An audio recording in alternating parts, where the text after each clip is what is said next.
বন্ধুরা, আজ কতক্ষণ ঘুমানো উচিত, কতক্ষণ বিশ্রাম নেওয়া উচিত এবং কতক্ষণ পরিশ্রম করা উচিত সারাদিনে 24 ঘন্টার মধ্যে, সেই ব্যাপারে কিছু বলতে চাই। 24 ঘন্টার মধ্যে সবচেয়ে ভালো হয় যদি 8 ঘন্টা একদম নিরবচ্ছিন্নভাবে বা ব্যাঘাত ছাড়া ঘুমানো যায়। সেটা যদিও না সম্ভব হয়, অন্তত ইনস্টলমেন্টে অর্থাৎ থেকে থেকে হলেও সর্বমোট 8 ঘন্টা ঘুমোলে শরীরের পক্ষে খুব ভালো হয়।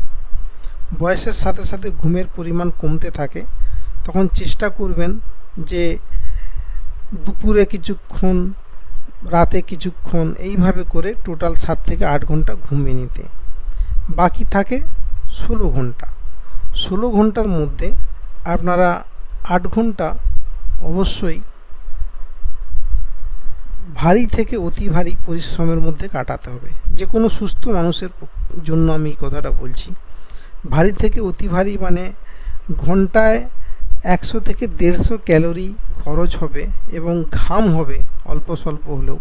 এই ধরনের পরিশ্রম করা, যেমন হাঁটা চলা, দৌড়ানো, ছুটে দৌড়ে কাজ করা, দাঁড়িয়ে থাকা, নানাভাবে নানা অ্যাক্টিভিটির মধ্য দিয়ে দাঁড়িয়ে থাকা, এদিক ওদিক যাওয়া, এগুলোকে ভারী বা ওজন বওয়া, ছোট বা হালকা ভারী নানা ওজনের জিনিস নিয়ে কাজ করা, এগুলো 8 ঘন্টা করতে হবে টোটাল।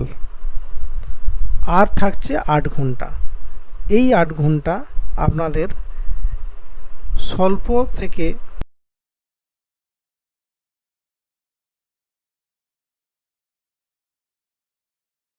মাইল্ড ফিজিক্যাল অ্যাক্টিভিটি থেকে মডারেট, হ্যাঁ, যেমন আমরা বসে কাজ করি বা আস্তে আস্তে পায়চারি করি, বাড়ির ছোটোখাটো কাজ, ঘর সাফ করা, বাসন মাজা, জল ভরা, কোনো ড্রয়িং করা, কোনো গার্ডেনিং করা, বাগানের কাজ করা, কাগজপত্র গোছানো, হ্যাঁ, ঘরের টুকিটাকি জিনিস সাজানো, এগুলো সবই অ্যাক্টিভিটি, কিন্তু এগুলোতে খুব বেশি ক্যালোরি খরচ হয় না। এই ধরনের অ্যাক্টিভিটি আপনাকে 8 ঘন্টা করতে হবে।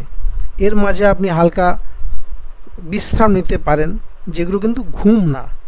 আপনি যোগব্যায়াম করলেন, প্রাণায়াম করলেন, হ্যাঁ, খাওয়া দাওয়া, স্নান করা, বাথরুম যাওয়া, এই সমস্ত অ্যাক্টিভিটির মধ্যে এই 8 ঘন্টা পড়ছে।